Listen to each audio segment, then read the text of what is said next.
దేవుని మహాకృపను బట్టి మార్టూరు స్థానిక సంఘం ఏర్పాటు చేసినటువంటి స్వార్థికుల సహవాస కూడిక రీచర్స్ ఫెలోషిప్ మనందరం కూడా ఈ విధంగా ఈ కార్యక్రమానికి క్షేమంగా మన ప్రయాణాల్లో మేలుకరంగా ఇక్కడికి చేరడానికి ఈ కార్యక్రమంలో పాల్గొనలు పొందడానికి దేవుడు మనందరికీ అనుగ్రహించిన క్షేమాన్ని బట్టి ప్రతి మేలును బట్టి మహాదేవుని కృతజ్ఞతలు చెల్లిస్తున్నాను. అలాగే ఈ కార్యక్రమంలో సోదరులు చెప్పారు సెల్ ఫోన్స్ విషయం, ఒకసారి చెప్పండి అన్నారు కాబట్టి జ్ఞాపకం చేస్తున్నాను. దయచేసి సెల్ ఫోన్స్ సైలెన్స్లో ఉంచుకోవడానికి ప్రయత్నం చేయాలని మనం చేస్తున్నాం. ఈరోజు ఈ విధంగా ఈ కార్యక్రమంలో బోధించడానికి మార్టూరులో ఉన్నటువంటి స్థానిక సంఘం, అలాగే సోదరులు స్థానిక సువార్థికులు సతీష్ గారి యొక్క కుటుంబం నాకు ఇచ్చిన అవకాశాన్ని బట్టి వారికి హృదయపూర్వక వందనాలు తెలియజేస్తున్నాం. మాలాంటి చిన్న చిన్న సువార్థికులను వారు ఎంకరేజ్ చేస్తూ మరి ఇలాంటి బైబిల్ క్లాసెస్లో అవకాశాన్ని ఇవ్వడం అనేది చాలా గొప్ప విషయంగా దాన్ని మేము తీసుకుంటాం. అందుని బట్టి దేవునికి కృతజ్ఞతలు చెల్లిస్తూ నాకు ఇవ్వబడినటువంటి అంశం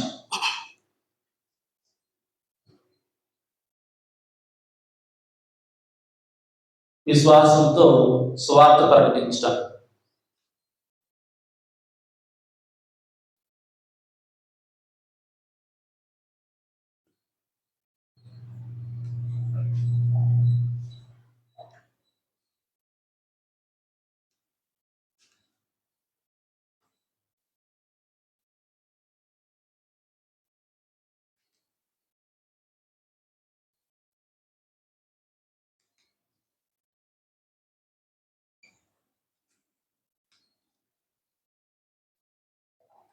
చాలా వరకు మనందరికీ కూడా స్వార్థ ప్రకటించడమైన అవగాహన కలిగి ఉంటాం. మనందరం స్వార్థికమే కాబట్టి సువార్తను ప్రకటించడం అనే విషయం కంటే ముందుగా సోదరులు తిమోతి పత్రికలో చదివించినటువంటి మాటలో మొదటి విషయాన్ని నాకు అప్పచెప్పడం జరిగింది. అదేంటంటే విశ్వాసంతో పోరాటం. స్వార్థే ప్రకటించాలి కానీ విశ్వాసంతో పోరాటం. ఇప్పుడు ముఖ్యంగా మనం ఆలోచించాల్సిన విషయం ఏంటంటే విశ్వాసం గురించి ఆలోచించాలి. విశ్వాసం యొక్క ప్రాముఖ్యతను మనం ఆలోచించేద్దాం.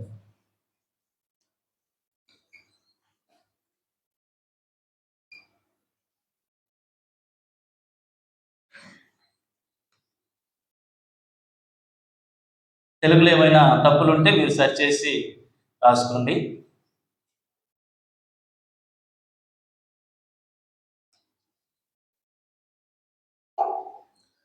విశ్వాసం ఎంత ప్రాముఖ్యమైనదో మనం ఆలోచన చేస్తే బైబిల్లో చాలా వచనాలు ఉన్నాయి.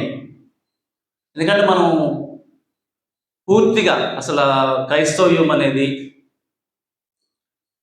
దేవునితో మనకున్న సంబంధం అనేది ఈరోజు మనం కలిగినటువంటి భక్తికి విశ్వాసమే చాలా ప్రాముఖ్యమైనది. విశ్వాసం ఎంత ప్రాముఖ్యమైంది అని అంటే మనిషి ఒకసారి పాపం చేసిన తర్వాత మరలా తిరిగి దేవుని సన్నిధికి లేదా దేవునితో కలిసి బ్రతకాలంటే, దేవునితో కలిసి సంబంధం కొనసాగించాలంటే అవకాశం లేనటువంటి పరిస్థితుల్లో మనిషి బ్రతుకుతూ ఉంటాడు. ఆదాము అవ్వలు పాపం చేసి దేవునికి దూరం అయిపోయారు. మరలా ఎలాగా దేవునితో కలిసి వాళ్ళు బ్రతకడానికి అవకాశం ఉంది? మరలా వాళ్ళు ఎలా దేవునితో కలిసి సహవాసం చేయడానికి అవకాశం ఉంది? ఒకవేళ అదే ఆ సహవాసమే లేకపోతే మనిషి పరిస్థితి ఏంటి? ఆ దేవునితో మరలా కలిసి ఆ వ్యక్తి సంబంధం కొనసాగించకపోతే మానవుని యొక్క జీవితం పరిస్థితి ఏంటి? అగమ్యగోచరం, భయంకరమైనటువంటి పరిస్థితి. దేవుడు మానవుని సృష్టించిన తర్వాత మానవుడు పాపం చేసి దూరమైపోయిన తర్వాత మరలా మనిషి దేవునితో సంబంధం కలిసి బ్రతకడానికి మానవ జీవితంలో ప్రాముఖ్యతను వహించినటువంటి లక్షణం ఏంటి అంటే విశ్వాసం. హెబ్రీయులకు రాసిన పత్రిక 11వ అధ్యాయము 4వ వచనం మనకి ఆ విషయాన్ని తెలియజేస్తుంది.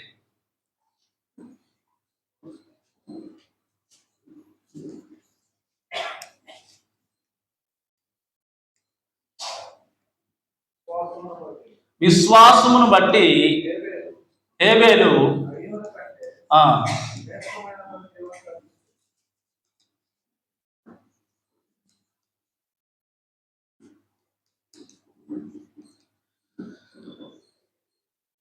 మనకి ఇక్కడ ఆదమవుల తర్వాత విశ్వాసమున్నటువంటి జీవితం ఇక్కడ కనిపిస్తుంది.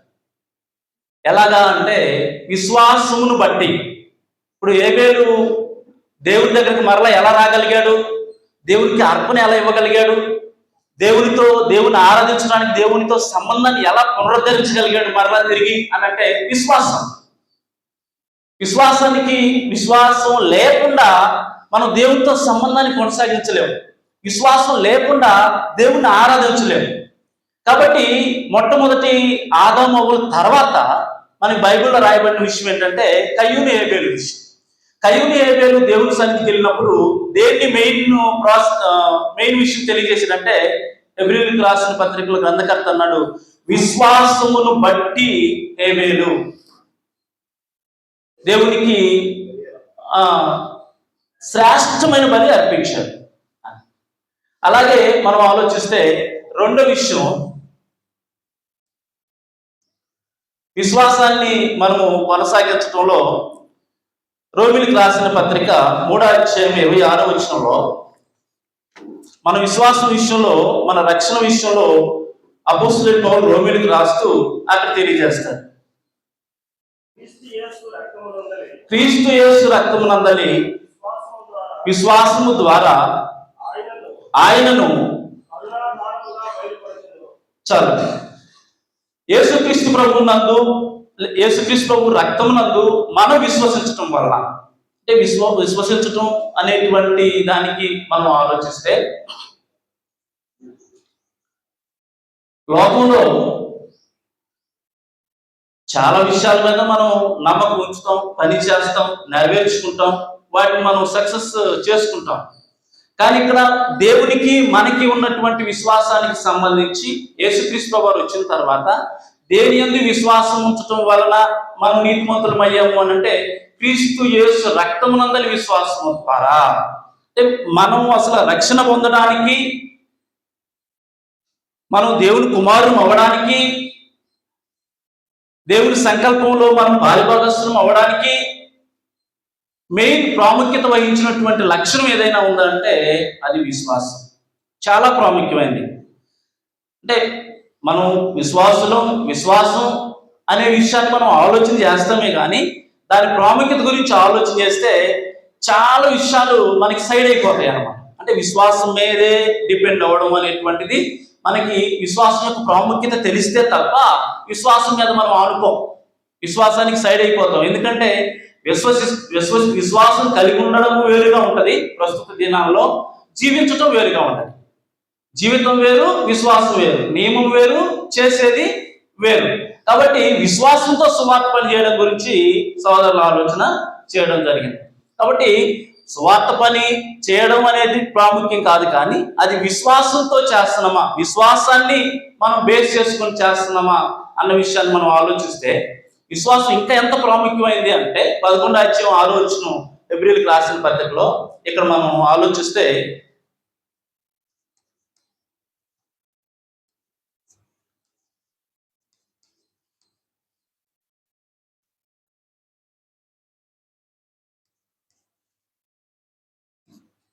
విశ్వాసం లేకుండా ఒక్క నిమిషం పెద్ద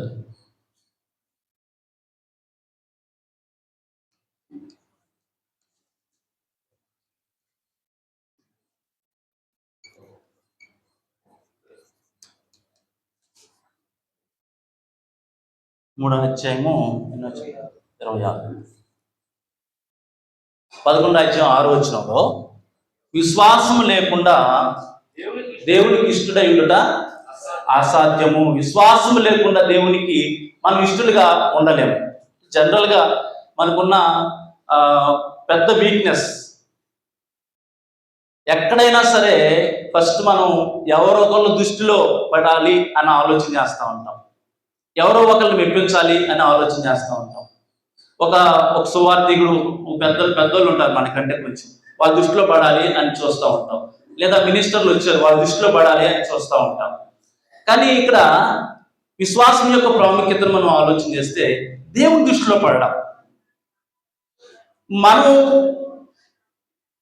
మన దృష్టిలో దేవుడు ఉండడం, లేకపోతే మన విశ్వాసంలో దేవుడు ఉండడం, లేకపోతే మనము దేవుని నమ్ముకోవడం కాదు, కానీ దేవుని దృష్టిలో, దేవుని యొక్క మనస్సులో మనం ఉండడం.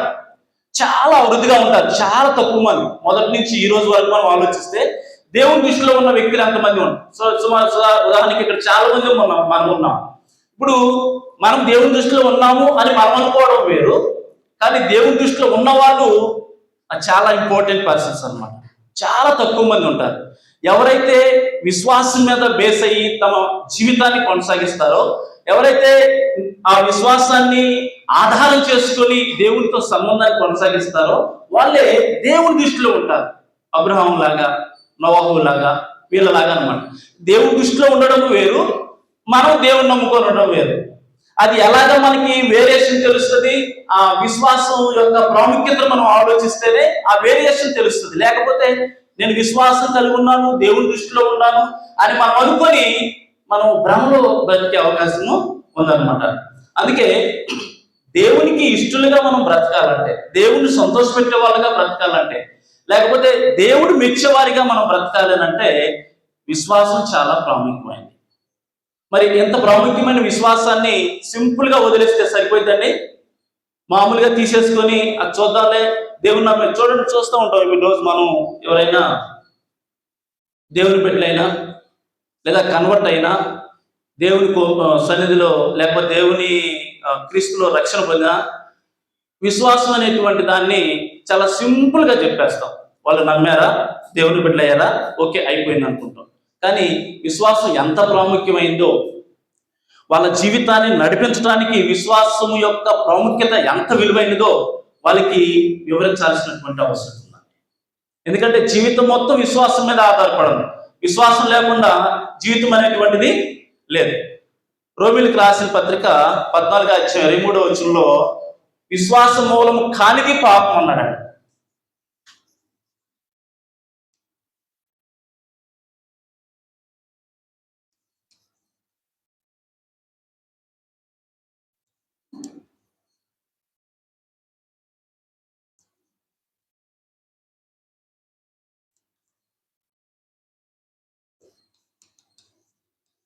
చాలాసార్లు మనం చదువుకుంటూ ఉంటాం, చాలా సందర్భాల్లో మనం దాన్ని ఆలోచన చేస్తూ ఉంటాం.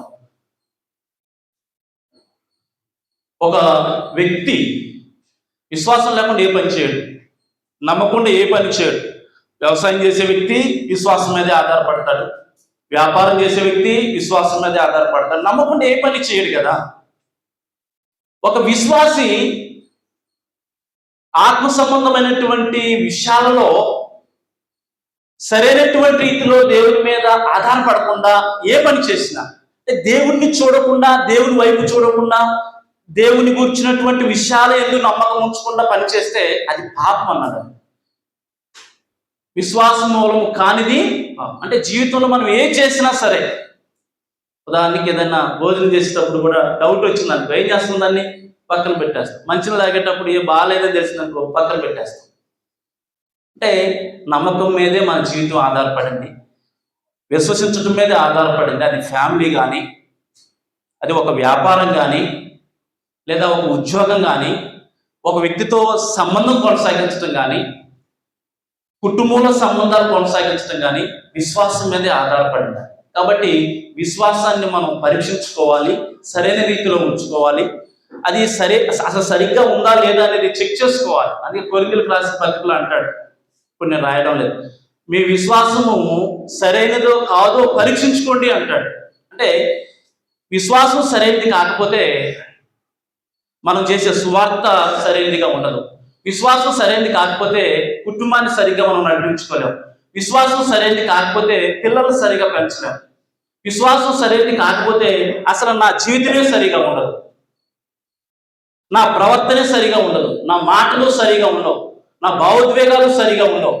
కాబట్టి ఫస్ట్ మనం చెక్ చేసుకోవాల్సింది స్ట్రాంగ్ గా ప్రూవ్ చేసుకోవాల్సింది, అసలు నేను విశ్వాసనా కాదని స్ట్రాంగ్ గా ప్రూవ్ చేసుకోవాల్సిన విషయం ఏదైనా ఉందా అంటే, ఒక సువార్థికుడు కానీ, విశ్వాసి కానీ, ఎల్డర్ కానీ, లేకపోతే పరిచారకుడు కానీ, ఎవరైనా సరే ఏదైనా ఉందంటే ఫస్ట్ బేస్ ఫెయిత్ అండి. విశ్వాసం అంటే ఏంటి అసలు అంటే, విశ్వాసం అంటే మనం దేవుని నమ్మి దేవుని ఆరాధన చేసేటువంటి విశ్వాసం కాదండి. మన క్రియల్లో, మనం చేసే పనుల్లో, క్లిష్ట పరిస్థితుల్లో దాని యొక్క ప్రాముఖ్యతను మనం గుర్తించి ఖచ్చితంగా దాని మీద బేస్ అవ్వడం విశ్వాసం. మనం దాని మీదే బేస్ అయ్యి పని చేస్తాం, దాని మీదే బేస్ అయ్యి బాధపడతాం, దాని మీదే బేస్ అయ్యి సంతోషిస్తాం. అంటే సాటిస్ఫాక్షన్ అనేటువంటిది కేవలం దేని మీద బేస్ అవ్వాలని, విశ్వాసం మీద బేస్ అవ్వాలి. అప్పుడు ఈ విశ్వాసానికి మూలం ఏంటో మనం చూద్దామండి.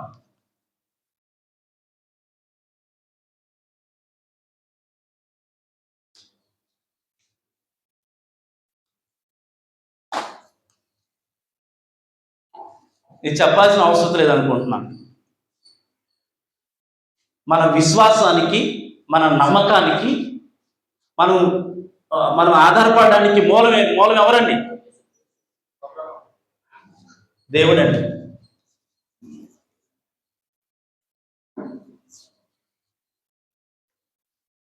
దేవుడు మన విశ్వాసానికి ఆధారం, మన నమ్మకానికి ఆధారం, విశ్వాసంతో పని చేయడానికి ఆధారం దేవుడు. విశ్వాసంతో ఒక ఆలోచన చేయడానికి ఆధారం దేవుడు. ఇప్పుడు దేవుడి మీద ఎలాగా మనకి దేవుడు మన విశ్వాసానికి ఎలా మూలాధారంగా ఉన్నాడు అని అంటే, రెండు విషయాలు మనం ఆలోచన చేయించాలి. ఒకటి దేవుని లక్షణాలు.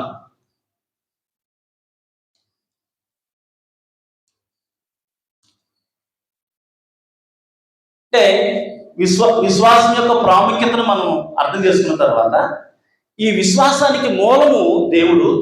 అంటే దేవుడు ఎలా మూలమై ఉన్నాడు అంటే, ఆయన లక్షణాలను బట్టి. దేవుని మీద మనం ఎలాగ ఆధారపడాలి, దేవుని మీద మనం ఎలాగా ఆయన మీద డిపెండ్ అయ్యి మన పనిని జరిగించుకోవాలి, లేదా సువార్త ప్రకటించాలి, లేకపోతే పరిచర్య చేయాలి, ఇంకేదైనా చేయాలంటే ఎలా అంటే దేవుని యొక్క లక్షణాలు ఏంటి? దేవుని లక్షణాలు మనం ఆలోచన చేస్తే, మొదట శక్తి. కొరింథీయులకు రాసిన మొదటి పత్రిక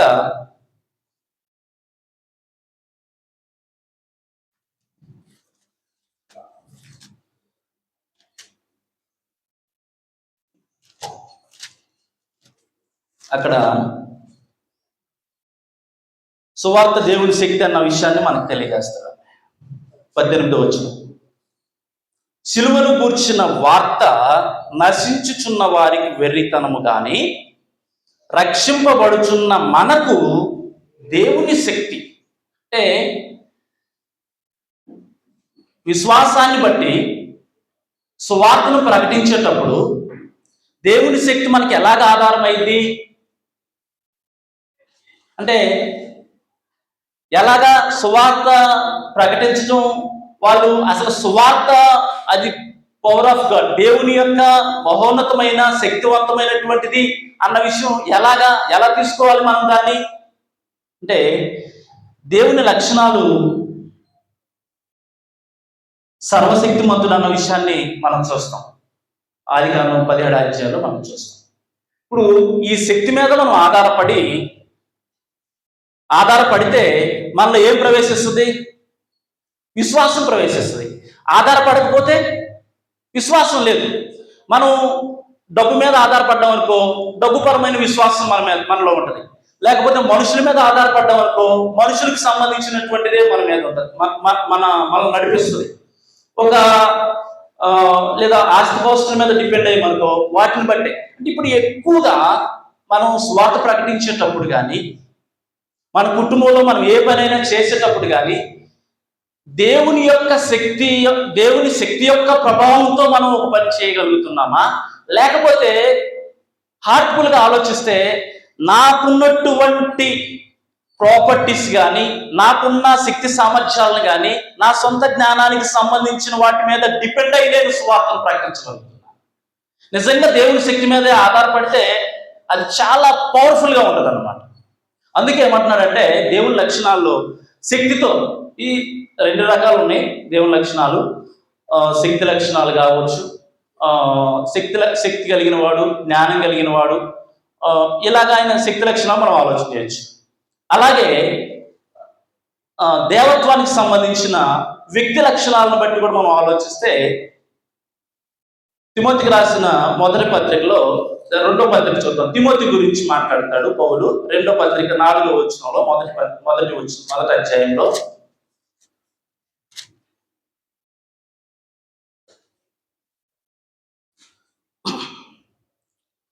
నా ప్రార్థన లేదు ఎడతెక్క నేను జ్ఞాపకం చేసుకునిచు నీ కన్నీళ్లను తలుచుకొని నాకు పూర్ణానందము కలుగుటికై నేను చూడవలని రేయంబగల్లో ఆపేక్షించుచు నీ అందున్న నిష్కపటమైన విశ్వాసమును జ్ఞాపకము చేసుకుని. అంటే విశ్వాసము నిష్కపటమైనది. నిష్కపటం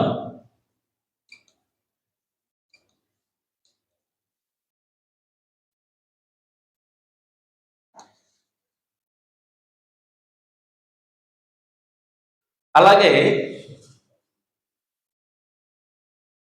ఎఫెసీయులకు రాసిన పత్రిక 6వ అధ్యాయము 23వ వచనం చూద్దాం.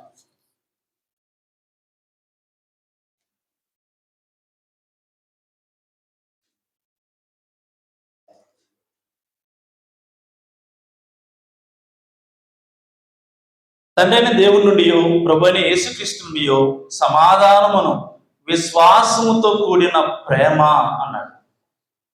విశ్వాసముతో కూడిన ప్రేమ.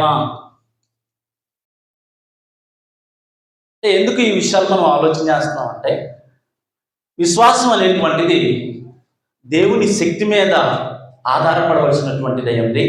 విశ్వాసం అనేది దేవుని యొక్క ప్రేమ మీద ఆధారపడాలి, నిష్కపటమైన స్థితి మీద ఆధారపడాలి, పవిత్రత మీద ఆధారపడాలి, పరిశుద్ధత మీద ఆధారపడాలి. అందులో నుంచి విశ్వాసం అనేటువంటిది మనం కలిగి ఉండాల్సినటువంటి అవసరం. విశ్వాసం అని అంటే వీటేటికి సంబంధం లేకుండా నేను దేవుని నమ్మేశాను అంటే కాదు. విశ్వాసము పవిత్రతతో కూడినదై ఉండాలి. విశ్వాసము నిజంగా దేవుని యొక్క శక్తి మీద, దేవుని యొక్క వ్యాపకం మీద, ఆయన జ్ఞానం మీద డిపెండ్ అయ్యి నేను విశ్వాసాన్ని కొనసాగించినప్పుడు ఒక పనిని పర్ఫెక్ట్గా చేయగలుగుతాను. ఒక పనిని నిజంగా దేవుడికి నచ్చేటట్లు చేయగలుగుతాను, దేవుడు ఆనందించేటట్లు చేయగలుగుతాను. అలా కాకుండా నా స్వశక్తి మీద, నా స్వబుద్ధి మీద, నా జ్ఞానం మీద నేను డిపెండ్ అయితే నిజంగా ఆ విశ్వాసం అవ్వదు, అది సక్సెస్ అవ్వదు. అయ్యిందని నేను అనుకోవచ్చు కానీ అది అవ్వదు. అందుకే విశ్వాసానికి మూలం దేవుడు, విశ్వాసానికి మూలం దేవుని వాక్యం, విశ్వాసానికి మూలం నియమం. ఈ విధంగా మన విశ్వాసం గురించి మనం ఆలోచిస్తే ఆయన శక్తి మీద విశ్వాసం ఆధారపడి ఉండాలి, ఆయన లక్షణాల మీద ఆధారపడి ఉండాలి. అలాగే మరొక విషయం ఏంటంటే, విశ్వాసం దేని మీద ఆధారపడి ఉంది అంటే మన కొరకు దేవుడు చేసిన ఏర్పాటు మీద ఆధారపడి ఉందంట.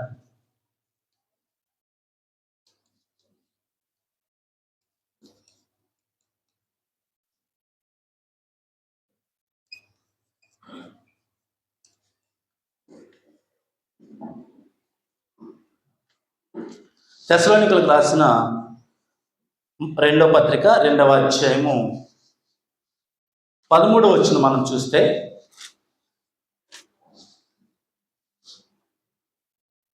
కాబట్టి సహోదరులారా నిలకడగా ఉండి మా నోటి మాట వలనైనను మా పత్రిక వలనైనను మీకు బోధింపబడిన విధులను చేపట్టుడి.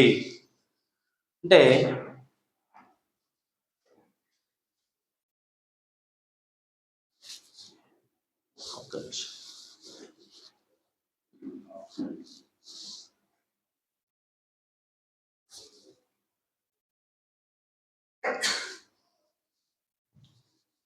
ఈరోజు మన విశ్వాసం, మన నమ్మకం లేదా మన ప్రయత్నం ఏంటి అంటే నిత్య జీవం లేదా దేవుని సంకల్పం, దేవుని ప్రణాళిక, దేవుని ఏర్పాటు. ఇప్పుడు మనం ఏం చేసినా దేని మీద బేస్ అయ్యి చేస్తున్నాం? నేను నిత్యజీవం పొందాలి, నేను రక్షణ పొందాలి, నేను పరలోకం వెళ్ళాలి, నా కుటుంబం పరలోకం వెళ్ళాలి, లేదా నేను ప్రకటిస్తున్న సంఘం పరలోకం వెళ్ళాలి. అంటే మన విశ్వాసం అంతా కూడా దేవుని యొక్క సంకల్పాన్ని గురిపెట్టుకొని ఉండాలని. నా విశ్వాసం మనీని గురిపెట్టుకోకూడదు, నా విశ్వాసం నా గౌరవ మర్యాదలను గురిపెట్టుకోకూడదు, నా విశ్వాసం నా నా సేఫ్ సైడ్ని గురిపెట్టుకోకూడదు, లేకపోతే ఫిజికల్గా. నా విశ్వాసం దేన్ని గురిపెట్టుకుని ఉండాలంటే సంకల్పాన్ని. నా విశ్వాసం నేను పొందాల్సినటువంటి రక్షణను మానవుల కొరకు, మన కొరకు దేవుడు ఏర్పాటు చేసిన సంకల్పం. ఒక పక్క దేవుని శక్తిని, దేవుని లక్షణాలని బేస్ చేసుకోవాలి, మరొక పక్క దేవుడు మన కోసం ఏం ఏర్పాటు చేశాడో దాని మీద మనం బేస్ అయి ఉండాల్సినటువంటి అవసరత ఉన్నది. ఈ విధంగా బేస్ అయ్యి, ఈ విధంగా మన విశ్వాసాన్ని ఫిల్లర్స్ వేసుకొని, ఈ విధంగా మన విశ్వాసాన్ని పునాదులు వేసుకొని దాని ద్వారాగా మనం ఏ పని అయినా చేయాలి. ఇక అది సువార్త పని అనే ఈరోజు మనం ఆలోచన చేసేది ఏంటంటే సువార్త పని చేయడం గురించి ఆలోచన చేస్తున్నాం. సువార్త పని అనేది కాదు, ఏది చేసినా సరే నేను సంపాదించాలనుకుంటున్నాను, బాగా డబ్బులు సంపాదించాలనుకుంటున్నాను, విశ్వాసంతో దాన్ని చూడాలి, దేవుని మీద ఆధారపడి చూడాలి, విశ్వాసమైన లక్షణాలతో చూడాలి, దేవుని లక్షణాలతో చూడాలి. అసలు సంపాదించాలనుకోవడం కరెక్టా కాదా అనేది తెలుస్తుంది. ఒకవేళ సంపాదిస్తే ఎలా సంపాదించాలనేది సరైనదిగా మనకి ఎక్స్ప్లెనేషన్ వస్తుంది. అంటే మనం ఆధారపడే విధానాన్ని బట్టి మన నిర్ణయాలు, మన భావోద్వేగాలు ఉంటాయండి. ఒకవేళ దీని మీద మనం ఆధారపడకపోతే ఆటోమేటిక్గా అసలు విశ్వాసము వేరు, జీవితము వేరు, మన క్రియలు వేరైపోతాయి, మన పనులు వేరైపోతాయి. కాబట్టి విశ్వాసంతో సువార్తను ప్రకటించడం గురించి మనం ఆలోచన చేద్దాం.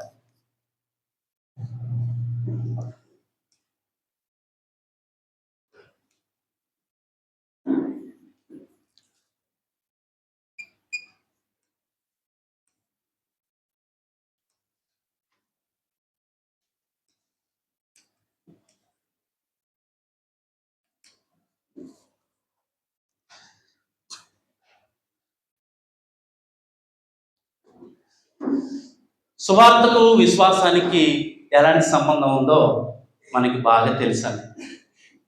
పూర్వకాలం నుంచి కూడా చాలామంది సువార్తను ప్రకటించేటప్పుడు చాలా ప్రాబ్లమ్స్ ఫేస్ చేశారు, చాలా స్ట్రగుల్స్ ఫేస్ చేశారు. అక్కడ మనకి ఏం కనిపిస్తుంది అంటే ఫెయిత్ కనిపిస్తుంది, విశ్వాసం కనిపిస్తుంది. తెస్సలోనికలకు రాసిన మొదటి పత్రిక, తెస్సలోనికలో ఉన్నటువంటి సంఘం గురించి కొన్ని విషయాలు మనం ఆలోచన చేద్దాం.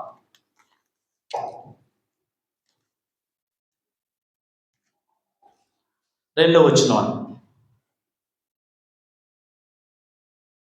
విశ్వాసంతో కూడిన మీ పనిని, ప్రేమతో కూడిన మీ ప్రయాసమును, మన ప్రభువైన యేసుక్రీస్తునందరి నిరీక్షణతో కూడిన మీ ఓర్పును మన తండ్రి అయిన దేవుని ఎదుట మానక జ్ఞాపకం చేసుకుంటున్నాను అన్నాడు అపోస్తలుడైన పౌలు. అంటే వాళ్ళు పని చేశారు. ఏం పని చేశారు? వాళ్ళు సువార్తను ప్రకటించారు. ఎలా చెప్పగలం వారు సువార్తను ప్రకటించారని? వాళ్ళు మీ పనిని, విశ్వాసంతో కూడిన మీ పనిని అన్నప్పుడు వాళ్ళు సువార్తను ప్రకటించారని ఎలా చెప్పగలుగుతాం? చూడండి, అక్కడ యాలయనగా 4వ వచనంలో, యాలయనగా దేవుని వలన ప్రేమింపబడిన సహోదరులారా, మీరు ఏర్పరచబడిన సంగతి అనగా మా సువార్త మాటతో మాత్రము గాక శక్తితోనూ పరిశుద్ధాత్మతోనూ సంపూర్ణ నిశ్చయతతోనూ మీ ఎదుటికి వచ్చిన సంగతి మీకు తెలియను.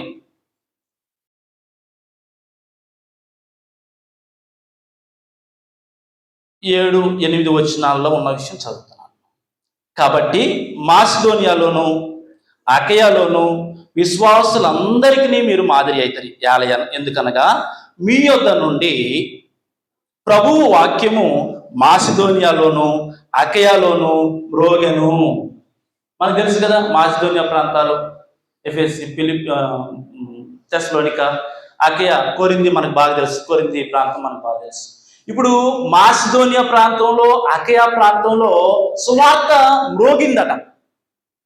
ఎలా మ్రోగిందండి ఆ సువార్త?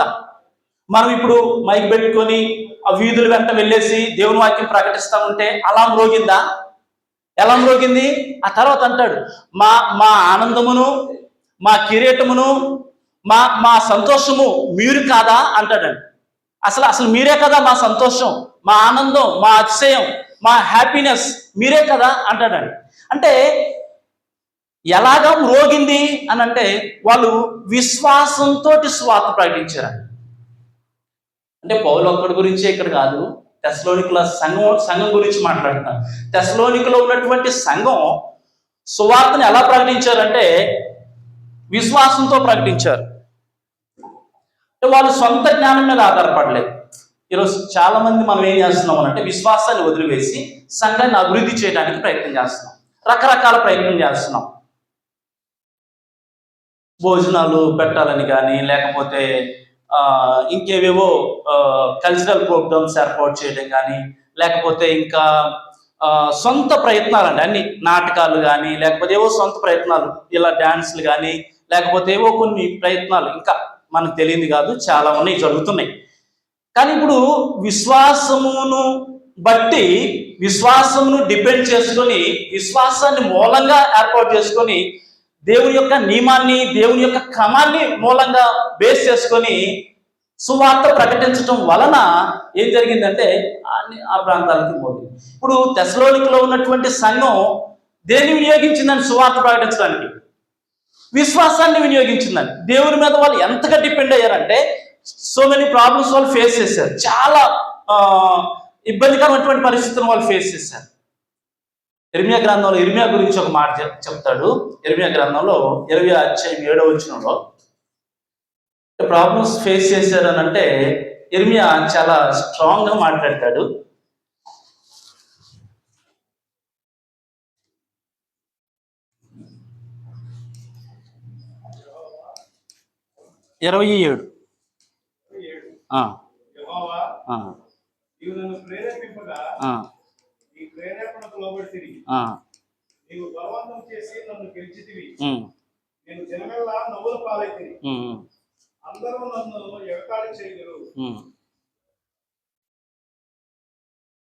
చదవండి బ్రదర్. ఇంకా నేను పలుకున్నప్పుడల్లా బలాత్కారం జరుగుచున్నది, దోపుడు జరుగుచున్నది కానీ అని ఎలుగెత్తి చాటిపోవలసి వచ్చినాం.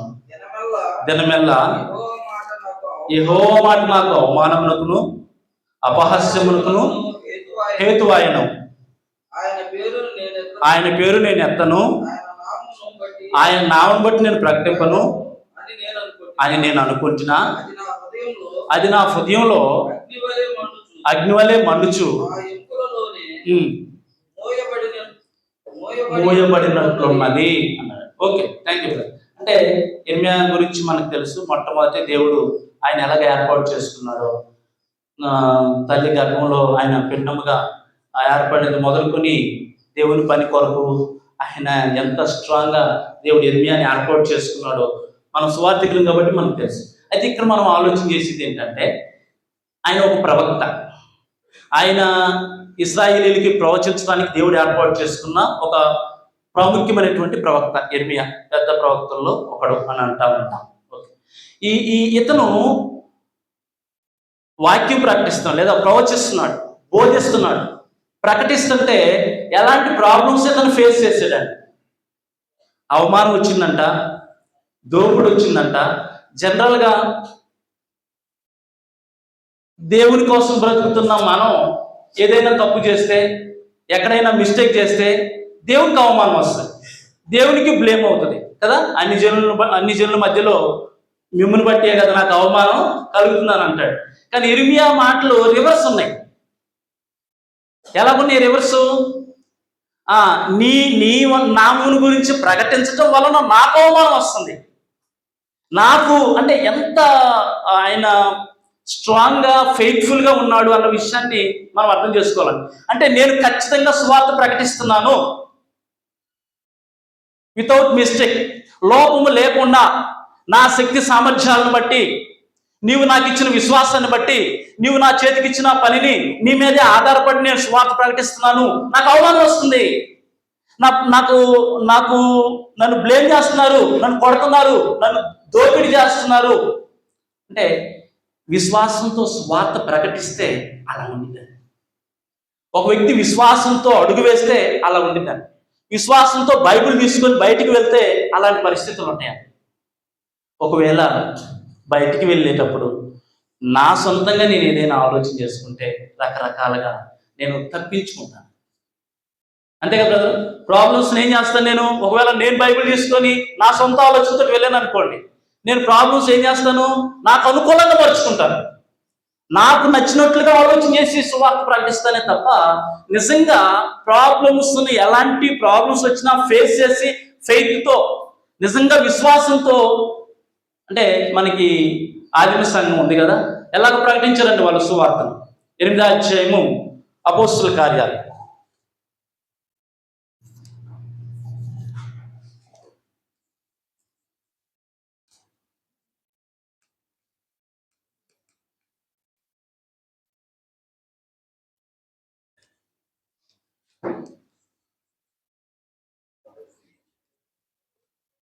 ఎనిమిదో అధ్యాయం 1వ వచనం. గొప్ప హింస కలిగినందున అపోస్తులు తప్ప అందరూ చెదిరిపోయారండి.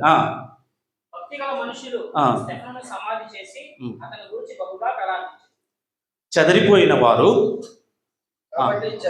కాబట్టి చెదిరిపోయిన వారు సువార్త వాక్యమును ప్రకటించుచు అంటే వాళ్ళకి మొదలే శ్రమలు వచ్చినాయి, చెదిరిపోవాల్సినటువంటి పరిస్థితులు వచ్చినాయి. ఫుడ్ లేదు, భోజనం లేదు, సరైన బట్టలు లేవు, నివసించడానికి సరైనటువంటి ప్రదేశం లేదు, ప్లేస్ లేదు, కానీ సువార్త ప్రకటిస్తున్నారు. ఎలాగండి? ఇప్పుడు మనం సువార్త ప్రకటించాలంటే మంచి బట్టలు కావాలి కదండి, మంచి భోజనం కావాలి కదా, మంచి ఇల్లు కావాలి కదా, మంచి ప్రయాణాలు కావాలి కదా. ఇప్పుడు సువార్త ప్రకటించాలంటే ఇప్పుడు వాళ్ళకి సువార్త ప్రకటించడానికి ఏం లేవు, కానీ ప్రకటిస్తున్నారు. ఎలా ప్రకటించారండి వాళ్ళు? అదే వాళ్ళు అలా సువార్త ప్రకటించడానికి మూలం ఏంటంటే ఫెయిత్ అండి.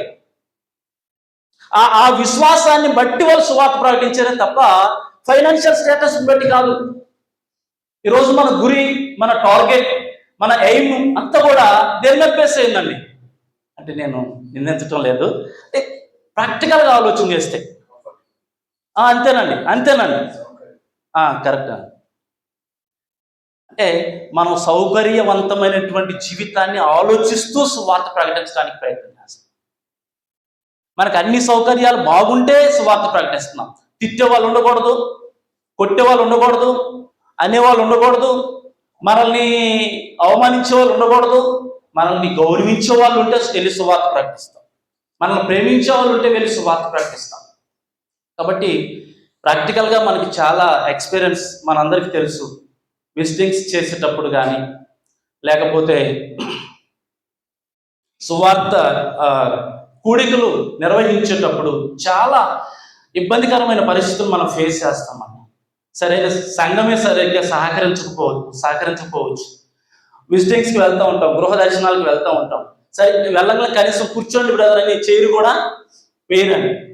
అప్పుడు చైర్ వేయలేదు కదా అని మనం వెళ్ళిపోతే, కనీసం కూర్చోమనలేదు కదా అని వెళ్ళిపోతే దేని మీద డిపెండ్ అయ్యాం? ఆ సౌకర్యవంతమైన జీవితం మీద డిపెండ్ అయ్యాం. వెళ్ళలేదు, తిట్టారు లేదా బ్లేమ్ చేశారు, అవమానించారు, అయినా వెళ్ళలేదు అంటే దేని మీద డిపెండ్ అయ్యాం? విశ్వాసం మీద డిపెండ్ అయ్యాం. అంటే విశ్వాసంతో సువార్త పని చేస్తే సరైనటువంటి దేవుని కుమారులు కన్వర్ట్ అవుతారు. అంటే మనం సువార్త దేన్ని బేస్ చేసుకొని సువార్త అనేటువంటి దాన్ని నేను తీసుకెళ్ళానో దాన్ని బట్టే పుట్టేవాళ్ళు పుడతారనమాట. నేను దేన్ని బేస్ చేసుకుని వెళ్ళి సువార్తను అందించానో దాని మూలాన్ని బట్టే పుట్టేవాడు లేదా కన్వర్ట్ అయ్యేవాడు లేదా బయటకు వచ్చేవాడు, దేవుని కుమారుడుగా ఆ నెలలో నుంచి బయటకు వచ్చేవాడు వస్తాడండి. ఒకవేళ నేను విశ్వాసం లేకుండా, విశ్వాసాన్ని పునాదిగా చేసుకోకుండా నా కంఫర్టబిలిటీని నేను చూసుకుంటే వచ్చేవాడు అలాగే ఉంటాడు. భయంకరులుగా సంఘంలోకి వచ్చేసి సహకరించరు, ఎంకరేజ్ చేయరు, వాళ్ళకి అసలు తెలియదు, ఫెయిత్ తెలియదు. అసలు ఫెయిత్ తెలిస్తే దేవుని లక్షణాలు తెలుస్తాయి. ప్రేమించడం తెలుస్తుంది, విధేయత చూపించడం తెలుస్తుంది, సహించడం తెలుస్తుంది. ఇక్కడ ఇక్కడ ఇంకొక మాట అంటాడు తెస్సలోనికీయులకు రాసిన పత్రికలోనే, విశ్వాసంతో కూడిన మీ పని అని చెప్పి దాంతో ఇంకొక మాట ఏమంటే ఓర్పుతో కూడిన మీ ప్రయాస అంటాడు. ప్రేమతో కూడిన మీ నిరీక్షణ, ఓర్పుతో కూడిన మీ ప్రయాస అని అంటాడు. అంటే ఏంటి ఇవన్నీ అని అంటే, విశ్వాసము అనేది ప్రపంచంలో ఉన్నటువంటి ప్రతి మానవునిలో ఉంది. అది రిలీజియన్ బట్టి కాదు, మనం ఓన్లీ క్రిస్టియన్స్లోని విశ్వాసం ఉంది కాదు, ముస్లిమ్స్లో విశ్వాసం ఉంది, హిందూస్లో విశ్వాసం ఉంది, ప్రతి మనిషిలో విశ్వాసం ఉంది. కానీ ఆ విశ్వాసం దేవుని లక్షణాలను మూలం చేసుకోవాల్సిన అవసరం ఉంది. ఆ విశ్వాసం ఇంకా వేటినో మూలం చేసుకుంటే అది కాదు. అది మనకు అర్థం కావడం కోసం మనం ఆలోచన చేస్తున్నాం. ఈరోజు సువార్త ప్రకటించడం అనేటువంటిది కేవలం విశ్వాసము, అది నాణ్యమైన విశ్వాసం, దేవుడు మూలంగా, దేవుని వాక్యం మూలంగా, దేవుని జ్ఞానం మూలంగా, విశ్వాస ప్రమాణం మూలంగా ఉన్నటువంటి దాన్ని బేస్ చేసుకొని మనం సువార్త ప్రకటించడం అనేటువంటిది చాలా బాగుంది. ఆదిమ సంఘం గురించి మనం అదే ఆలోచన చేశాం. అలాంటి పరిస్థితుల్లో కూడా ఏమీ లేకపోయినా సరే వాళ్ళు సువార్త ప్రకటించారు. ఒక సందర్భంలో ఫిలిప్పీలకు రాసిన పత్రికలో పౌలు గారు చెరసాల్లో ఉన్నాడు. ఫిలిప్పీలకు రాస్తూ కొంచెం బాధపడుతున్నాడు ఆయన. ఆ సందర్భంలో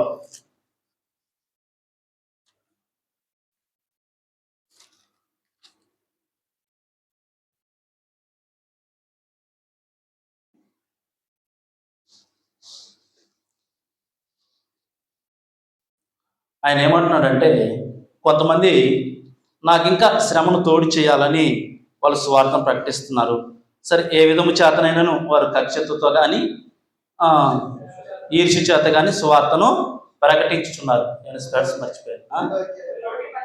1:18 ఆయననేమి మెస్సు చేతనే కానీ సత్యము చేతనే కానీ ఏ విధము చేతనైనాను క్రీస్తు ప్రకటింపబడుచున్నాడు, అందుకు నేను సంతోషించుచున్నాను, ఇక ముందును సంతోషించును. అంటే ఇప్పుడు వీళ్ళు విశ్వాసాన్ని బట్టి ప్రకటిస్తున్నారా? వీళ్ళకి ఒక టార్గెట్ ఉందండి, సువార్త ప్రకటిస్తున్నారండి. అందుకే నేను ఈ విషయాన్ని చదివించాను. వీళ్ళు సువార్త ప్రకటిస్తున్నారు, విశ్వాసాన్ని బట్టి ప్రకటిస్తున్నారా? వీళ్ళకంటే ఒక టార్గెట్ ఉందా? ఆ విశ్వాసం టార్గెట్ కాదు వీళ్ళది. వీళ్ళ టార్గెట్ ఏంటండి?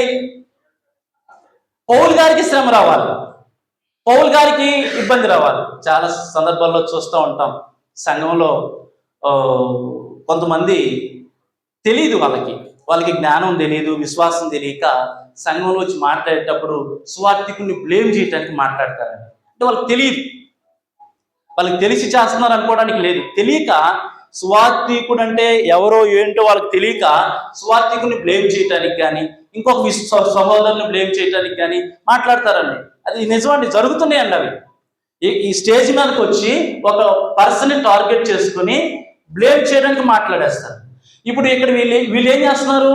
పౌలు గారిని బాధ పెట్టడానికి, అంటే ఇంకొక విధంగా చెప్పాలంటే ఆయన చెరసాల్లోనే ఉండిపోయేటట్లుగా ఆయన ఏమంటున్నాడంటే, మరి ఎక్కువ శ్రమ నాకు కలగడానికి, మరి ఎక్కువ బాధ నాకు కలగడానికి వాళ్ళు సువార్త ప్రకటిస్తున్నారు. సరే, ప్రకటిస్తున్నారుగా, ఎలాగలా యేసుక్రీస్తు వారిని ప్రకటిస్తున్నారు, ఓకే, అందుకు నేను సంతోషిస్తున్నాను అంటున్నాడు. అంటే అలా ప్రకటించవచ్చండి సువార్తని? అది దానికి విశ్వాసమే బేస్ అండి. విశ్వాసం మూలంగా ప్రకటించడం అనేది ఈరోజు చాలా మందిని అలాగే సువార్తను ప్రకటించే అవకాశం ఉందన్న విషయాన్ని మనం గమనించాలి. ఇప్పుడు పౌలు జైల్లో ఉండి కూడా సువార్తను ఎలా ప్రకటిస్తున్నాడు? విశ్వాసంతో ప్రకటిస్తున్నాడు. పౌలు గారికి తిమోతి వెళ్ళి సహకరిస్తున్నాడు, తీతు వెళ్ళి సహకరిస్తున్నాడు, ఒనేసిము వెళ్ళి సహకరిస్తున్నాడు. వీళ్ళందరూ సహకరిస్తున్నారు. దేన్ని బట్టి సహకరిస్తున్నారు? విశ్వాసాన్ని బట్టి సహకరిస్తున్నారు. కాబట్టి లోకంలో మనం సువార్త ప్రకటించేటప్పుడు చాలా విషయాలు మనం రాసుకోవచ్చు. అపోస్తలుడైన పౌలు అంటున్నాడు, తెస్సలోనికీయులకు రాసిన పత్రికలోనే 2వ పత్రికలో 2వ అధ్యాయము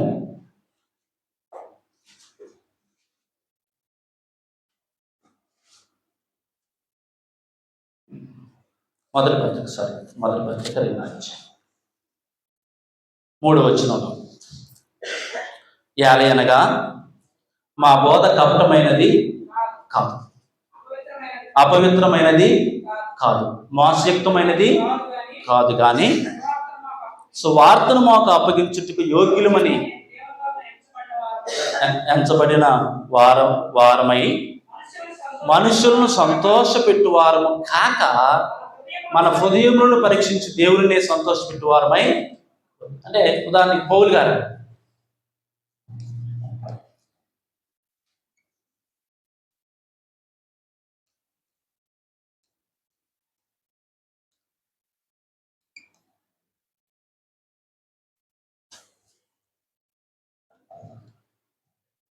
సువార్తని దేవుణ్ణి సంతోషపెట్టడానికి చేయడము అనేటువంటిది అంటే అది అసలు ఎంత ఛాలెంజింగ్ విషయం అనేటువంటిది మనకు అర్థమవుతుంది. అంటే ఒక ఒక ఒక వ్యక్తికి వాక్యం చెప్పేటప్పుడు, ఒక చోట సువార్త ప్రకటించేటప్పుడు, ఒక కుటుంబంతో దేవుని వాక్యాన్ని బోధించేటప్పుడు ఎక్కువ ఫోకస్ వాళ్ళని హ్యాపీ చేయడానికి, వాళ్ళని సంతోషపెట్టడానికి మనం ప్రయత్నం చేస్తామా? ఒక మీటింగ్ జరుగుతుంది, ఒక 1000 మందితో మీటింగ్ జరుగుతుంది, ప్రేయర్ చేయమన్నారు, మ్యాక్సిమం మన థాట్స్ ఎలా ఉంటాయండి? నిజంగా దేవుని మీద డిపెండ్ అవుతామా? దేవుడు, దేవుని కార్యక్రమం, దేవుని కార్యాలు, దేవుని యొక్క చిత్తం ఇలాగా డిపెండ్ అవుతామా? అక్కడికి వచ్చిన వాళ్ళని సంతోషపెట్టడానికి ప్రేయర్ చేస్తామా? అక్కడికి వచ్చిన వాళ్ళని సంతోషపెట్టడానికి పాటలు పాడతామా? అక్కడికి వచ్చిన వాళ్ళని సంతోషపెట్టడానికి ఏదైనా చేస్తామా? అంటే ఎక్కువ ఫోకస్. అంటే అన్నీ అలాగే ఉండవండి, అంటే ఎక్కువ పర్సెంట్ అలా జరుగుతుంది. అందుకే పౌలు ఇక్కడ ఏమంటాడంటే, స్వార్థ ప్రకటించే విషయంలో మనం ఆలోచన చేస్తే, నేను కపటంగా దేవుని వాక్యం బోధించడం లేదు, మోసం చేసి దేవుడు అంటే మోసం చేసి కూడా సువార్త ప్రకటిస్తారండి. సువార్త ప్రకటించేటప్పుడు మోసం ఉండిద్దండి, మోసం ఉండిద్ది. సువార్త ప్రకటించేటప్పుడు మోసం చేస్తూ కూడా సువార్త ప్రకటించడం అనేటువంటి ఆ పరిస్థితులు ఉన్నాయి. ఎందుకో సువార్త ప్రకటిస్తాం, ఎవరి కోసమో సువార్త ప్రకటిస్తాం, ఎవరో డబ్బులు ఇస్తారని సువార్త ప్రకటిస్తాం, ఎవరో మనల్ని మెచ్చుకుంటారని సువార్త ప్రకటిస్తాం. కాదు, మోసం చేస్తూ సువార్త ప్రకటించడం లేదు నేను అంటాడు పౌలు. ఎలా ప్రకటిస్తున్నాడు? విశ్వాసంతో సువార్త ప్రకటిస్తాడు, దేవుని మీద డిపెండ్ అయ్యి సువార్త ప్రకటిస్తాడు. నిజంగా అంటే అలాంటి ప్రాబ్లమ్స్ని పౌలు గారు ఇక్కడ అంటాడు, చదువుకుంటూ వెళ్తే చెప్తాడు ఆయన. ఇందాక సోదరులు చదివారు కదా, 2వ అధ్యాయము 2వ వచనం, 2వ అధ్యాయము 2వ వచనం. మీరు ఎరిగినట్టే మేము ఫిలిప్పీలో ముందు శ్రమపడి అవమానం పొంది ఎంతో పోరాటంతోనూ దేవుని సువార్తను మీకు బోధించుటకై మన దేవుని యందు ధైర్యం తెచ్చుకున్నాం. ఎలా తెచ్చుకున్నారండి ధైర్యం? పౌలు గారు ఎలా తెచ్చుకున్నాడండి? ఆయన సువార్తను ప్రకటిస్తుంటే ఆయన దేవుణ్ణి మాత్రమే చూశాడు, విశ్వాసంతో మాత్రమే ఆలోచన చేశాడు, విశ్వాసంతో మాత్రమే తను చేస్తున్న పని సరైనదా కాదా, తనకి ఏ విధమైనటువంటి రిజల్ట్ వస్తున్నా కానీ ఎలాంటి హ్యాపీనెస్ తనకి రావాలో అది ఆలోచన చేశాడు. అంటే సువార్తను ప్రకటిస్తూ భౌతికమైన ప్రతిఫలాన్ని ఆయన కోరుకోలేదు, సువార్తను ప్రకటిస్తూ లగ్జరీ లైఫ్ ఆయన కోరుకోలేదు, సువార్తను ప్రకటిస్తూ ఫైనాన్షియల్ స్టేటస్ ఆయన కోరుకోలేదు. సువార్తను ప్రకటిస్తూ ఆయన పోరాడేటట, ఫైట్ చేసేటట. ఈరోజు మనం చూస్తూ ఉన్నాం, పరిస్థితులు చాలా ఘోరంగా ఉన్నాయి ప్రభుత్వాల నుంచి క్రైస్తవ్యం పట్ల. ఏం చేస్తూ ఉంటారా? ఏం చేస్తారంట వారు? క్రైస్తవులకి ఎస్సీ హోదాని ఏం చేస్తారంట? తీసేస్తారు. ఇప్పుడు ఎస్సీ హోదా తీసేస్తే ఏమి వెళ్ళిపోతున్నాయి? మన పథకాలన్నీ వెళ్ళిపోతాయి, మొత్తం పోతాయి, ఏమి ఉండవు. ఒకవేళ ఓసీలో పెడతాం, క్రిస్టియన్స్ తీసుకెళ్ళి అన్నారు అనుకోండి, మనం ఏం చేస్తాం? ర్యాలీలు చేస్తాం, ధర్నాలు చేస్తాం, ఇంకా ఏదైనా చేస్తాం. ఎందుకు చేస్తాం? మాకు ఆ హోదా కావాలి అని. ఇప్పుడు ఇది ఇక్కడ విశ్వాసం ఉందండి, దేవుని మీద ఆధారపడడం ఉందా? లేదు. అంటే విశ్వాసం ఉంటే ఏం చేస్తాం? ఏదైనా చేసుకోమని చెప్తాం, ఎలాగైనా చేసుకోమని చెప్తాం. ప్రభుత్వాలు ఏ హోదాలు లేకుండా చేసినా పర్వాలేదు, పథకాలు లేకుండా చేసినా పర్వాలేదు, మనకి ఉద్యోగాలు లేకుండా చేసినా పర్వాలేదు, వ్యాపారాల్లో నష్టాలు కలుగు చేసినా పర్వాలేదు. మనకి ఏదైనా చేయగలిగిన వ్యక్తి ఎవరండి? ఒక సందర్భంలో వేసేస్తున్నాం, బోన్లో వేసేస్తున్నాం అన్నారండి దానియేలు. ఏమన్నాడు దానియేలు? వేసేసుకోండి రా బాబు అన్నాడు. వేసేసుకోండి అన్నాడు. ఆగా కొద్దిగా ఆలోచన చేసుకుంటాం, కొద్దిగా ఆగండి అని అన్నాడండి. అనలేదండి. వేసేస్తున్నాం వేసేసుకున్నాం. శద్రక్ మేషక్ అబేద్నెగోల పరిస్థితి ఏంటండి? నీకు భయంకరంగా వేడి చేసేసాం, 700 వేడిమైపోయింది, అందులో వేసేస్తాం, కాబట్టి మీ ఇష్టం అని అన్నాడు. కొద్దిగా ఆలోచన చేసుకుంటాం, ఇంటికాడ మా భార్య పిల్లలు ఉన్నారు, మా అన్నదమ్ములు ఉన్నారు, మా బ్రదర్స్ ఉన్నారు, మా బంధువులు ఉన్నారు, ఒకసారి మీటింగ్ వేసుకొని చర్చించుకొని వచ్చి మీకు చెప్తాం అన్నారండి. అన్నారా? అదండి ఫెయిత్. ఎవరితో సంబంధం ఉండదండి. భార్య భర్తలకి సంబంధం లేదండి, పిల్లలు తల్లిదండ్రులకి సంబంధం లేదు, అన్నదమ్ములకి సంబంధం లేదు, నీకొక్కడికే నీ దేవునితో విశ్వాసానికి సంబంధం. నా భార్య వేరేగా నమ్ముకుంది అని అంటే ఆమె విశ్వాసం ఆమెది. నీవు సరైన విశ్వాసంలో ఉన్నావా, ఆ విశ్వాసంతో దేవుని పని చేస్తున్నావా లేదనేది ఇంపార్టెంట్. ఆ తర్వాత ఆ క్రియలు బయలుపరచబడతాయి. భార్య మారు మనసు పొందుతుంది, పిల్లలు మారు మనసు పొందుతారు, పక్కన వాళ్ళు మారు మనసు పొందుతారు. ఫస్ట్ నేను దేవుని మీద ఎలా ఆధారపడుతున్నాను అన్న విషయం వాళ్ళకి అర్థం కావాలి. నేను ఎందుకు సువార్త ప్రకటిస్తున్నాను అన్న విషయం వాళ్ళకి అర్థం కావాలి. అసలు సువార్త ప్రకటించడంలో పౌలు గారి విషయంలో, తిమోతి విషయంలో పౌలు అంటాడు, తిమోతికి రాసిన పత్రిక 3:10 ముగించేస్తాను నేను. 2వ పత్రిక. అయితే నీవు నా బోధను, నా ప్రవర్తనను, నా ఉద్దేశ్యమును, నా విశ్వాసమును, నా దీర్ఘశాంతమును, నా ప్రేమను, నా ఓర్పును అంతియొకయ, ఈకొనియ, లుస్త్రా అను పట్టణములలో నాకు కలిగినట్టి హింసలను ఉపద్రవమును తెలుసుకునేవాడవై నన్ను వెంబడించితివి. అట్టి హింసలను సహించితిని గాని వాటన్నిటిలో నుండి ప్రభువు నన్ను తప్పించను. ఎక్స్పీరియన్స్ కావాలండి. ఒక శ్రమ రావాలి, విశ్వాసంతో మనం వెళ్ళాలి. అక్కడ మనం తప్పిస్తాడు దేవుడు. అమ్మాయి దేవుడు నన్ను తప్పించాడు, ఈ ఫీల్తో మనం స్వార్థ ప్రకటించాలి. ఒక అవమానం వస్తుంది, ఆ అవమానాన్ని మనం ఆనందంగా భరిస్తాం. ఒక సందర్భంలో అవమానించిన వ్యక్తే వచ్చి నీకు అదండి అంతే, అప్పుడు దేవుడు ఉన్నాడు, ఆ ఫీల్ తోటి వెళ్ళాలండి. దేవుడు సహాయం చేస్తాడు అని ఫీల్ తోటి వెళ్ళాలి. నీకు ఒక పని అవ్వలేదు, ప్రభుత్వం నీకేదో ఒక పని ఆటంకపరిచింది, నువ్వు విశ్వాసంతో నువ్వు ప్రార్థన చేస్తున్నావు, ఒకరోజు దేవుడు అది నీకు అనుకూలంగా మార్చేస్తాడు. ఫీల్ అంటే విశ్వాసం మీద డిపెండ్ అయితే ఖచ్చితంగా అలాంటి యాక్టివిటీస్ అనేవి మన జీవితంలో వస్తాయి. విశ్వాసం మీద డిపెండ్ అవ్వకపోతే ఎప్పటికీ మనం దరిద్రంగానే పెరుగుతాం. విశ్వాసంగా సువార్త ప్రకటించకపోతే ఒక వ్యక్తి సరిగ్గా కన్వర్ట్ అవ్వడం, విశ్వాసంతో సువార్త ప్రకటించకపోతే అసలు నువ్వు సంతోషంగానే ఉండలేవు.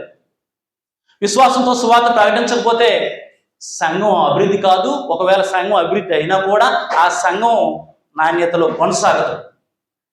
విశ్వాసంతో సువార్త ప్రకటించకపోతే అసలు మనం రక్షణ పొందడానికి అవకాశం లేదు. సరైన విశ్వాసం గురించి మనం ఆలోచించాలి.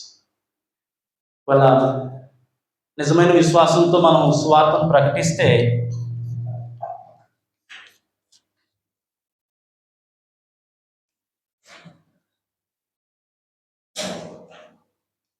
యేసు ప్రభు వారిని పేతురు అడిగాడు. ఏమడిగాడు? ప్రభు, మేము అన్ని వదిలివేశాం.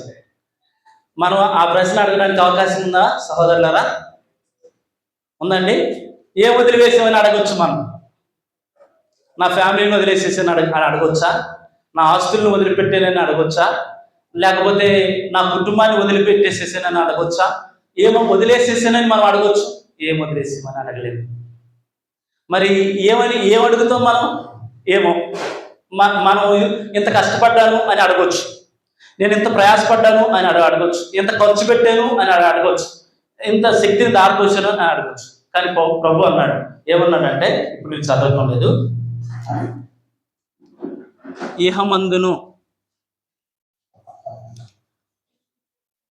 ఇహమందు తర్వాత పరలోకంలో నూరొంతులు ప్రతిఫలం ఇస్తాడు.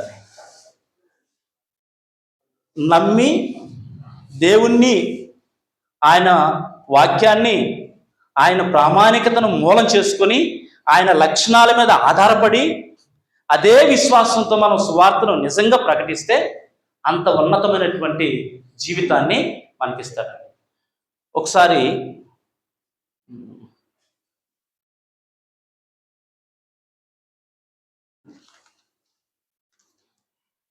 దానియేలు గ్రంథంలో 12:3 ఒక మాట చెప్పాడు. దానియేలు గ్రంథం 12:3 ఎవరైనా తీస్తే అంత బుద్ధిమంతులైతే ఆకాశ మండలంలోని జ్యోతులను పోలిన వారై ప్రకాశిస్తారు. ఇదండి మనకు కావాల్సింది. నీతి మార్గమును అనుసరించి నడుచుకున్నట్లు ఎవరు అనేకులను త్రిప్పుదురో వారు అంటే దేవుడిచ్చే ఘనత అండి ఇది, మనుషులు ఇచ్చే ఘనత కాదండి. నిరంతరము నక్షత్రాల వల్ల ప్రకాశిస్తారు.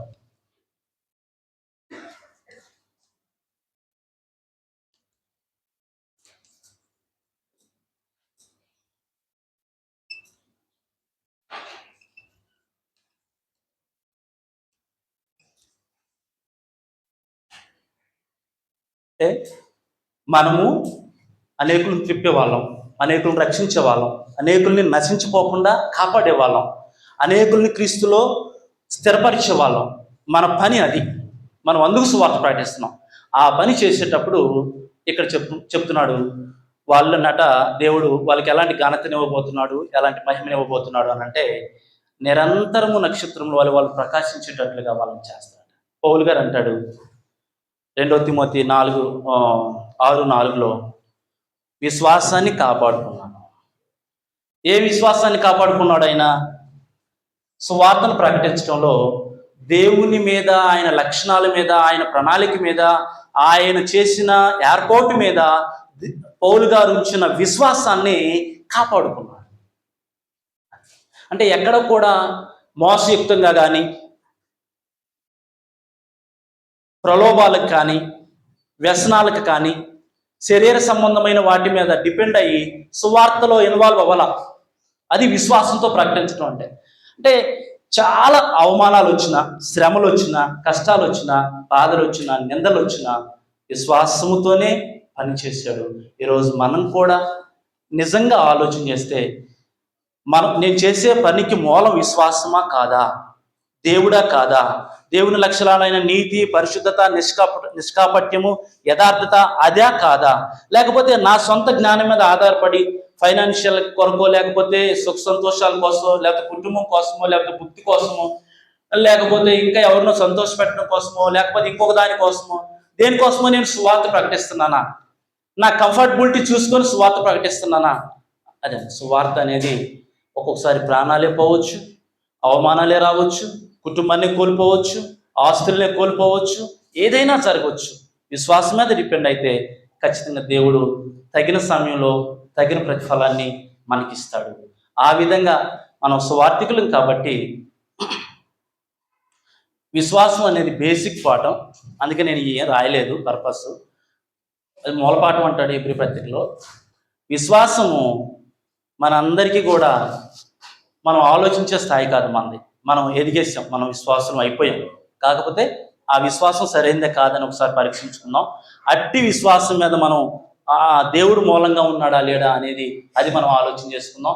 ఆ విశ్వాసంతోనే మనం స్వార్థ పని చేయడానికి ప్రయత్నం చేసి సరైనటువంటి రిజల్ట్, ప్రతిఫలాన్ని మనం పొందుకొని నాణ్యమైన శ్రేష్టమైనటువంటి సంఘాలను మనం కట్టుకొని దేవుని యొక్క కుమారులు, కుమార్తెలుగా, అంటే కొరింథీ పత్రికలో అంటాడు కష్టపడి పనిచేస్తే ఒకవేళ సంఘంలో కొంతమంది రక్షింపబడలేకపోయినా అతి కష్టం మీద అయినా సరే ఏమవుతామంటే మనము స్వార్థికుడు ఏం చేస్తాడంటే తన కుటుంబం రక్షణ పడిద్దట. అతి కష్టం మీద మనం అయినా రక్షణ పొందుతామట. యేసుప్రభువు గారు ఒక మాట అన్నాడు లోకాసు వార్తలో, మనిషి కుమారుడు తిరిగి వచ్చినప్పుడు భూమి మీద అసలు విశ్వాసాన్ని చూడగలుగుతాడా? విశ్వాసం ఉండిద్దా అంటే ఇది పరీక్షించుకోకపోతే అదే జరుగుతుంది. విశ్వాసం మీద మనం డిపెండ్ అవ్వకపోతే అసలు విశ్వాసమే ఉండదండి. విశ్వాసుల్లో కాదండి, స్వార్థికుల్లోనే విశ్వాసం లేకపోతే చాలా నష్టం జరిగిందండి. బోధకులు విశ్వాసం లేకపోతే సంఘాన్ని పాడు చేసే అవకాశం. ఈ విధంగా మన విశ్వాసాన్ని ఆలోచన చేసుకోవడానికి, మన విశ్వాసాన్ని పరీక్షించుకోవడానికి, మరి ఈ విధంగా దేవుని వాక్యాన్ని నేర్చుకోవడానికి మీకు బోధించడానికి సోదరులు సతీష్ గారు, స్థానిక సంఘం, ముఖ్యంగా మార్పులో ఉన్న స్థానిక సంఘం నాకు ఇచ్చిన అవకాశాన్ని బట్టి శ్రద్ధతో మీరందరూ కూడా నాకంటే జ్ఞానం కలిగిన వారే, ఎక్కువ వాక్యం చెప్పగలిగిన వారే, అయినా ఓపికతో మీరు విన్నందుకు హృదయపూర్వకంగా మీ అందరికీ వందనాలు తెలియజేసుకుంటూ మాట్లాడుతున్నాను. Thank you.